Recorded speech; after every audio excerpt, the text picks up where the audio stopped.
ધોરણ 8 વિષય ગણિત પ્રકરણ 3 ચતુષ્કોણની સમજમાં સ્વાધ્યાય 3.1માં પહેલો દાખલો જોઈએ કે નીચે આપણને થોડીક આકૃતિઓ આપી છે. એ આકૃતિનું વર્ગીકરણ કરવાનું છે કે સરળ વક્ર, પછી સરળ બંધ વક્ર, બહુકોણ અને બહિર્મુખ કોણ, અંતઃમુખ કોણ. નીચે આપણને આ રીતે વર્ગીકરણ આપ્યું છે. એ વર્ગીકરણના આધારે આપણે શું કરવાનું છે કે આપેલ આકૃતિઓનું વર્ગીકરણ કરીશું. હવે સરળ વક્ર એટલે આપણને ખબર છે કે પેન્સિલ ઉપાડ્યા વગર, એટલે કે પેન્સિલને ઉઠાવ્યા વગર આપણે સરળતાથી આકૃતિ દોરી શકાય અને આપણે કેવો વક્ર કહી શકાય છે? સરળ વક્ર કહી શકાય છે. પછી છે સરળ બંધ વક્ર. તો સરળ બંધ વક્ર એટલે કે આકૃતિ સરળતાથી, એટલે પેન્સિલ ઉપાડ્યા વગર અને કેવી આકૃતિ આવશે? બંધ વક્ર, એટલે કે બંધ રીતે જોવા મળશે તે આકૃતિને આપણે કેવી આકૃતિ કહીશું? સરળ બંધ વક્ર. બહુકોણ એટલે આપણને ખબર છે કે એક કરતાં વધારે ખૂણા ધરાવતા હોય તો એને આપણે શું કહી શકાય છે? બહુકોણ કહી શકાય છે. બહિર્મુખ કોણ એટલે કે બહારની બાજુ ખૂણો ધરાવતો હોય તો તેને આપણે કેવો કોણ કહીશું? બહિર્મુખ કોણ કહીશું. પણ કેવા કે એક કરતાં વધારે ખૂણા ધરાવતા હોય તેને આપણે બહિર્મુખ કોણ તરીકે ઓળખીએ છીએ. પછી વાત છે અંતઃમુખ, એટલે કે અંદરની બાજુએ કોણ ધરાવતો અને એક કરતાં વધારે ખૂણા ધરાવતા હોય તેને આપણે અંતઃમુખ કોણ, બહુકોણ તરીકે ઓળખીએ છીએ. પહેલી આકૃતિ છે તો કેવી કહી શકાય છે? સરળ વક્ર કહી શકાય છે કે આપણે એને સરળતાથી દોરી શકાય છે કે પેન્સિલ ઉપાડ્યા વગર એને શું કરી શકાય છે? સરળતાથી કહી શકાય. એટલે સરળ વક્રમાં પહેલી આકૃતિ આવી શકે છે, બીજી આકૃતિ પણ આપણે સરળતાથી દોરી શકાય છે અને આકૃતિ કેવી કહી શકાય છે? વક્ર કહી શકાય છે. ત્રીજી આકૃતિને આપણે વક્ર કહી શકાય નહીં. ચોથી આકૃતિને પણ આપણે શું કહી શકાય? વક્ર કહી શકાય. વક્ર છે પણ એને આપણે સરળતાથી દોરી શકાય નહીં, એટલે ત્રીજી ચોથી આકૃતિ સરળ વક્રમાં આવશે નહીં. પછી આવશે પાંચમી આકૃતિ. તો પાંચમી આકૃતિ આપણે વક્ર કહી શકાય છે અને સરળતાથી પણ દોરી શકાય છે કે આ રીતે, તો એને આપણે સરળ વક્રમાં પણ કહી શકાય છે. એટલે પાંચમા નંબરની આકૃતિ આવશે. છઠ્ઠા નંબરની આકૃતિને આપણે સરળતાથી દોરી શકાય છે, સરળ વક્ર કહી શકાય છે. એટલે છઠ્ઠી આકૃતિ પણ આવી શકે ને સાતમી આકૃતિ પણ આવી શકે છે. જ્યારે આઠમી આકૃતિને આપણે સરળ વક્ર કહી શકાય નહીં. પછી વાત કરીએ સરળ બંધ વક્રમાં. તો સરળ બંધ વક્રમાં કઈ કે બંધ આકૃતિ જોઈએ તો પહેલી આવી શકે છે, બીજી આવી શકે છે, ત્રીજી આકૃતિને આપણે સરળ બંધ વક્ર કે કહી શકાશે નહીં. ત્રીજી ના આવે, ચોથી ના આવે. પાંચમી આકૃતિ આપણે સરળ બંધ વક્ર કહી શકાય છે, છઠ્ઠી આકૃતિને સરળ બંધ વક્ર કહી શકાય છે અને સાતમી આકૃતિને પણ આપણે સરળ બંધ વક્ર કહી શકાય છે. આઠમી આકૃતિને આપણે સરળ વક્ર કહી શકાશે નહીં. પછી વાત કરીએ બહુકોણ, એટલે કે એક કરતાં વધારે ખૂણા ધરાવતી હોય તો એ આકૃતિને આપણે શું કહીશું? બહુકોણ. તો આમાં આપણે જોવા જઈએ તો કઈ આકૃતિ બહુકોણમાં આવશે? બીજી જે આકૃતિ છે એ કેવી છે? બહુકોણ. એક કરતાં વધારે ખૂણા ધરાવે છે એટલે કઈ આકૃતિ આવશે? બહુકોણ વધારે, એટલે કે બહુકોણની અંદર બીજી આકૃતિનો સમાવેશ થઈ શકે છે.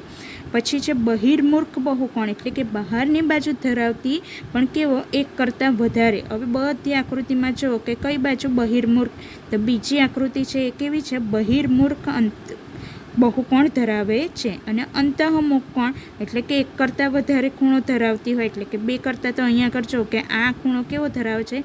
અંદરની બાજુ ખૂણો ધરાવે છે. 1 2 3 4.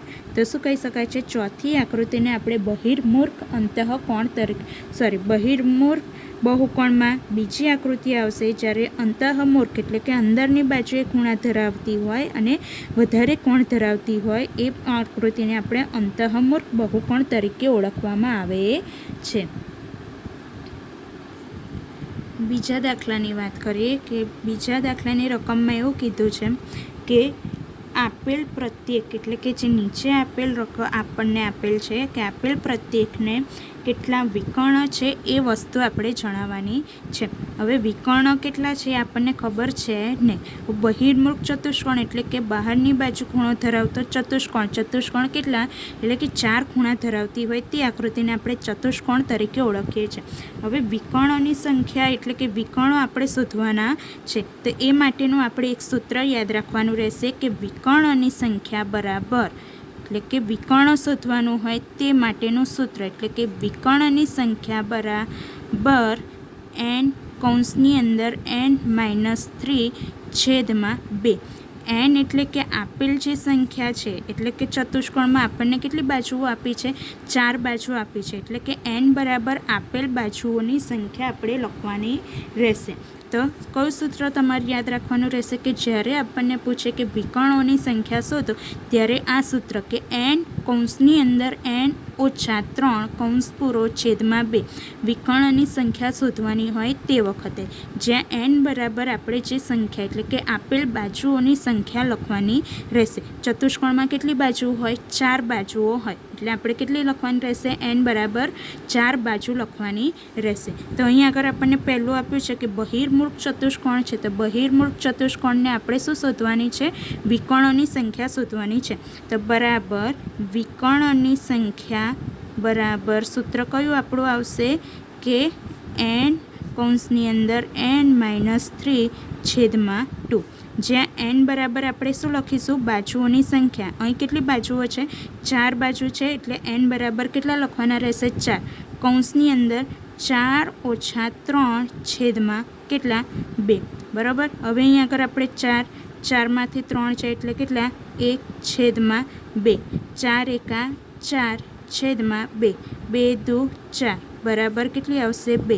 તો વિકર્ણોની ચતુષ્કોણમાં વિકર્ણોની સંખ્યા કેટલી આવશે? 2 સંખ્યા આવશે. બરાબર.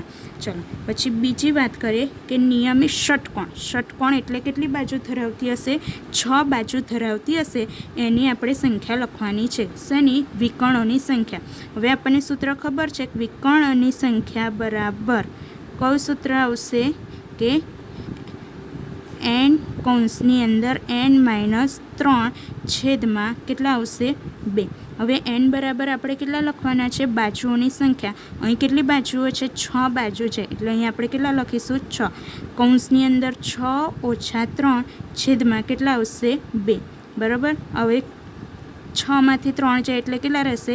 3 લેશે છેદમાં 12. 6 તારી 18 છેદમાં 2. અહીં છેદ ઉડશે 9 દુ 18. તો કેટલો જવાબ આવશે? 9. તો ષટકોણમાં વિકર્ણોની સંખ્યા કેટલી આવશે? 9 જવાબ આવશે. પછી વાત કરીએ ત્રિકોણની. સી દાખલામાં હવે ત્રિકોણમાં બાજુઓ કેટલી છે આપણી જોડે? 3 બાજુ છે. સૂત્ર કયું આવશે? વિકર્ણોની સંખ્યા બરાબર સૂત્ર આપણું વિકર્ણોની સંખ્યા શોધવાનું સૂત્ર છે કે n કૌંસની અંદર n-3 છેદમાં 2. ત્રિકોણમાં સંખ્યા કેટલી છે બાજુઓની? 3 છે. એટલે n બરાબર કેટલા મૂકીશું? 3. અહીંયા આગળ કેટલા આવશે? 3 ઓછા 3. બરાબર. પછી અહીં શું આવશે? આપણે છેદમાં 2 બરાબર 3. 3માંથી 0 જાય એટલે કેટલા રહેશે? 0. હવે 0ને 3 સાથે ગુણાકાર કરીએ તો કેટલો આવે? 0 છેદમાં 2. હવે કોઈ પણ સંખ્યાને આપણે શું કરીએ છીએ કે જ્યારે ભાગાકાર કરીએ 0 સાથે ભાગાકાર તો હંમેશા જવાબ કેટલો આવે? 0. એટલે ત્રિકોણમાં વિકર્ણની સંખ્યા કેટલી આવશે? 0 આવશે. ચલો ત્રીજો દાખલામાં શું કીધું છે? બહિર્મુખ ચતુષ્કોણના ખૂણાઓના માપનો સરવાળો. આપણને ખબર છે કે બહિર્મુખ ચતુષ્કોણ એટલે કે ચોરસના એટલે ચતુષ્કોણના બધી બાજુઓના માપનો સરવાળો કેટલો થાય છે? 360 થાય છે.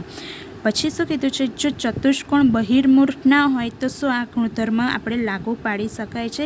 એવો ચતુષ્કોણ દોરવાનો છે તમારે કે જેમાં કેવો આવશે? બહિર્મુખ ચતુષ્કોણ કે એવો ના હોય. એટલે કેવો ચતુષ્કોણ દોરવાનું રહેશે? આપણે અંતઃમુખ ચતુષ્કોણ દોરવાનું રહેશે. એ ચતુષ્કોણ દોર્યા બાદ એટલે કે આપણે આકૃતિ જોવા જઈએ તો કેવી આકૃતિ આવી શકે છે કે બહિર્મુખ અંતઃમુખ ચતુષ્કોણ એટલે કે આપણે જોઈએ તો આ રીતે એક આકૃતિ આપણે દોરી શકાય છે. કેટલા ખૂણા ધરાવી શકાય છે? 4 ખૂણા ધરાવી શકાય છે. એક તમારે આ રીતની શું કરવાની રહેશે?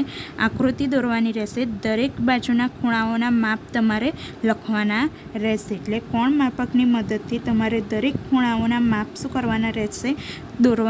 લખવાના રહેશે. અને બધી બાજુઓના માપનો શું કરવાનો રહેશે? સરવાળો કરવાનો રહેશે. તો આપણને 360 અંશ મળી શકે છે. એટલે કે ત્રીજો દાખલો છે એ તમારે જાતે પ્રયત્ન કરવાનો રહેશે. આ રીતે આકૃતિ દોરીને પછી બધી બાજુઓના ખૂણાના માપ લખી એ બધી જ બાજુના ખૂણાનો માપનો સરવાળો કરવાનો રહેશે. પછી વાત કરીએ કે ચોથો દાખલો કે નીચે આપણને કોષ્ટક આપેલો છે કે આ રીતે અને આકૃતિ જે આપી છે એ ત્રિકોણની અંદર વિભાજિત કરેલી છે. પહેલી જે આકૃતિ છે આપણને ત્રિકોણ આપી છે. ચોથી આકૃતિ છે ચતુષ્કોણ છે, જેમાં આપણે શેમાં વિભાજિત કરી છે? ત્રિકોણની અંદર, એટલે કે બે ત્રિકોણની અંદર આપણને વિભાજિત થયેલી જોવા મળે છે. પછી છે પંચકોણ અને ષટકોણ. એ પંચકોણની અંદર એ આપણને શું કરી છે? ત્રિકોણની અંદર વિભાજિત કરી છે. ષટકોણની અંદર પણ શું કરી છે? વિભાજિત કરી છે. પછી શું કીધું છે કે પ્રત્યેક આકૃતિને ત્રિકોણમાં વિભાજિત કરેલ છે, એના પરથી આપણે દરેક ખૂણાઓના માપ શોધવાના છે. હવે અહીં ત્રિકોણ આપણને આપી છે તો 3 × 180 આપણે ત્રણેય ખૂણાના માપનો સરવાળો કેટલો મળશે? 180 મળશે. એ રીતે ચતુષ્કોણની વાત કરીએ તો ચતુષ્કોણમાં જુઓ કે આપણને કેટલી બાજુ આપી છે? 4 બાજુ આપી છે. તો આનું સૂત્ર આપણે શું કહી શકાય છે કે આપેલ સંખ્યા એટલે કે આપેલ બાજુઓ એટલે કે n-2 ગુણ્યા 180, એટલે કે જે બાજુઓ આપેલી છે એ બાજુઓમાંથી આપણે કેટલા બાદ કરવાના રહેશે? 2 બાદ કરવાના રહેશે. 2 બાદ કર્યા બાદ જે જવાબ મળે એને શેની સાથે ગુણાકાર કરવાનો છે? 180 સાથે આપણે એને ગુણાકાર કરવાનો છે. તો એટલે પહેલી આકૃતિ આપણને કેટલી આપી છે? 4 આપી છે. હવે કેટલી બાજુઓ? 1, 2, 3 અને 4 બાજુઓ છે. કયું સૂત્ર આપણે? કે ખૂણાઓના માપનો સરવાળો શોધવાનો છે. તો અહીં જુઓ કે આપણે જે સંખ્યા બાજુઓની સંખ્યા આપી હતી n બરાબર આપણે કેટલા લખવાના રહેશે? 4 લખવાના રહેશે. એમાંથી કેટલા બાદ કરવાના છે? 2 બાદ. એટલે કે જ્યારે આપણને કોઈ પણ ખૂણાના માપનો સરવાળો શોધવાનો કે ત્યારે શું કરવાનું રહેશે કે n-2 ગુણ્યા 180. n બરાબર આપેલ આકૃતિની બાજુઓની સંખ્યા ઓછા 2 ગુણ્યા 180 કરીશું એટલે આપણને બધી બાજુઓના માપનો સરવાળો મળશે. હવે અહીં આગળ જુઓ કે પહેલી આકૃતિ આપણને આપી છે ચતુષ્કોણની, એની અંદર આપણે સૂત્ર મૂક્યું કે n-2 ગુણ્યા 180. હવે આપણને ખબર છે ચતુષ્કોણની ચારેય બાજુઓનો સરવાળો કેટલો થાય છે? 360 થાય છે. તો અહીં આગળ આપણે સૂત્ર મૂક્યું તો n-2 ગુણ્યા 180. હવે n બરાબર ચતુષ્કોણ કેટલા છે? 4 છે એટલે બરાબર 4 ઓછા 2 ગુણ્યા 180. 4માંથી 2 જાય એટલે કેટલા? 2 ગુણ્યા 180. 18 36 360. તો આપણને મળી ગયો 360°. એ રીતે પાંચમાનું આપણે જોઈએ તો સેમ એ જ રીતે કે n બરાબર કેટલા મૂકવાના રહેશે? 5. 5માંથી કેટલા? 2 બાદ કરવાના રહેશે. એ રીતે આપણે શું કરવાની રહેશે? ગણતરી કરવાની રહેશે. પછી આપણને કીધું છે કે સંખ્યા દર્શાવતી બહુકોણના ખૂણાનો માપનો સરવાળા વિશે આપણે શું કહી શકાય છે? હવે અહીં આપણને કેટલા આપ્યા છે? 7 આપ્યા છે, બરાબર. એટલે કે n બરાબર આપણે કિંમત કેટલી લઈશું? 7 બાજુ એટલે સપ્તકોણના ખૂણાઓના માપનો સરવાળો શોધવાનો છે. આપણને સૂત્ર યાદ છે. કયું સૂત્ર મૂકી શકાય છે? કે જે સંખ્યા એટલે કે બાજુઓની જે સંખ્યા છે એ સંખ્યામાંથી કેટલા બાદ કરવાના રહેશે? 2 બાદ કરીશું. 2 બાદ કરતાં આપણને કેટલો જવાબ મળશે? એ સંખ્યાને 180 સાથે ગુણાકાર કરવાનો રહેશે. તો n-2 કૌંસ પૂરો ગુણ્યા 180. n બરાબર કેટલી છે? 7. 7 ઓછા 2 ગુણ્યા 180. 7માંથી 2 જાય એટલે કેટલા રહેશે? 5 રહેશે. 5 ગુણ્યા 180. 180 ગુણ્યા 5 કરીશું 18×5 = 90. પાછળ કેટલી શૂન્ય આવશે? 1 શૂન્ય. એટલે કેટલો જવાબ આવશે? 900° જવાબ આવશે. એટલે કે 900° આપણે કહી શકાય છે. જ્યારે 7 બાજુ ધરાવતી હોય એટલે કે સપ્તખૂણા ધરાવતા હોય તો સપ્તખૂણાની અંદર આપણને કેટલી બાજુઓનો સરવાળો જ્યારે કરીશું, બધી બાજુના ખૂણાનો સરવાળો કરતાં આપણને કેટલો મળશે? 900° મળશે. એ રીતે આપણે બીજો દાખલો જોઈએ કે બી કે કેટલીક બાજુઓ કીધી છે? 8 બાજુઓ કીધી છે. 8 બાજુઓ કીધી છે એટલે કે n બરાબર આપણે કેટલા લઈશું? 8 લઈશું. એટલે કે n-2 ગુણ્યા 180. n બરાબર કેટલા લેવાના છે આપણે? 8. 8 ઓછા 2 ગુણ્યા 180. 8માંથી 2 જાય એટલે કેટલા રહેશે? 6 રહેશે. 6 ગુણ્યા 180. 18×108 પાછળ 1 શૂન્ય એટલે કેટલો આવશે? 1080 જવાબ આવશે. ત્રીજો એટલે કે સી છે 10, એ તમારે જાતે પ્રયત્ન કરવાનો રહેશે. પાંચમો દાખલો જોઈએ કે શું કીધું છે, નિયમિત બહુકોણ એટલે શું અને એવા નિયમિત બહુકોણના નામ આપો જેમાં 3 બાજુ હોય, 4 બાજુ હોય અને 6 બાજુ હોય. હવે પહેલું તો આપણે નિયમિત બહુકોણ એટલે શું કહી શકાય છે કે નિયમિત બહુકોણ એટલે કે બધી જ બાજુઓના માપ કેવા હશે, સરખા હશે. એટલે કે નિયમિત બહુકોણ એટલે શું કહી શકાય છે કે અંદરના બધા જ ખૂણાઓના માપ સરખા હોય અને બધી જ બાજુઓનું માપ પણ કેવું આવતું હશે, સરખું આવતું હોય. ચતુષ્કોણ ચોરસની વાત કરીએ તો ચોરસની બધી જ બાજુઓ કેવી આવતી હશે, સરખી. કે આપણે આ રીતે હું ચોરસ દોરું છું તો ચોરસની બધી જ બાજુઓના માપ કેવા આવશે, સરખા આવશે. એટલે કે બધી જ બાજુઓના માપ સરખા, બધા જ ખૂણાઓના માપ પણ કેવા આવશે, સરખા આવશે. તો એને આપણે નિયમિત બહુકોણ કહી શકાય છે. તો એવા નિયમિત બહુકોણના નામ આપો જેમાં 3 બાજુ હોય. 3 બાજુવાળો કયો આવશે, ત્રિકોણ આવશે. તો ત્રિકોણ કેવો, ત્રિકોણની અંદર આપણે જોવા જઈએ તો ત્રિકોણમાં આપણને બધી જ બાજુઓના માપ કેવા મળે છે, સરખા મળે છે. 4 બાજુ હોય તો આપણે કયો કહી શકાય છે, ચોરસની વાત કરી શકાય છે. બધી જ બાજુઓના માપ પણ સરખા, બધી જ ખૂણાઓના માપ પણ સરખા. પછી વાત કરીએ 6 બાજુ હોય તો 6 બાજુમાં કયો, નિયમિત ષટકોણ એટલે કે 6 ખૂણા ધરાવતો હોય તે. અને તેની પણ કેવો કે બધી જ ખૂણાઓના માપ પણ કેવા આવશે, સરખા આવશે અને બધી જ બાજુઓના માપ પણ કેવા આવશે, સરખા આવશે. કે જેને આપણે શું કહી શકાય છે, નિયમિત ષટકોણ કહી શકાય છે. એટલે ખબર પડવી જોઈએ કે નિયમિત બહુકોણ એટલે કે બધી જ બાજુઓના માપ સરખા હોય અને બધી જ બાજુઓના ખૂણાઓના માપ પણ કેવા હોય, સરખા હોય. તો એને આપણે નિયમિત બહુકોણ કહી શકાય છે.